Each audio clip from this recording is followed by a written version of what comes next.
Hi, today we're going to look at a really cool feature of the 4 Series MSO called Spectrum View.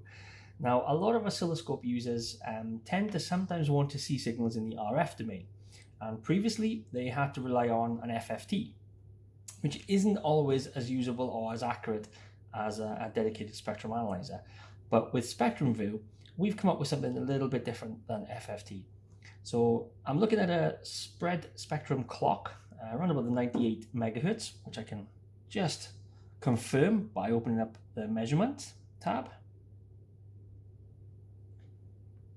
So there we have it. So it's about 98 megahertz, 99 hovering around.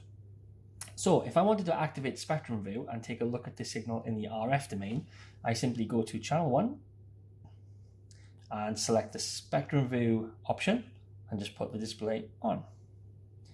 So there I have now an RF domain view of the same signal input in channel 1.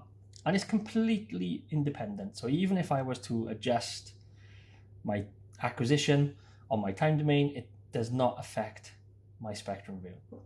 And we have some dedicated RF controls here. So if I wanted to change the center frequency to match that of my clock, if I go to 98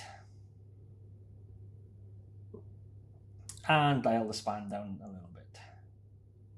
So therefore I'm looking at a more representative view of the spread spectrum. So there's my perfectly displayed RF measurement. And if I was to adjust my time domain, it is completely independent of the RF domain signal in the Spectrum View. A very cool feature of the 4 Series.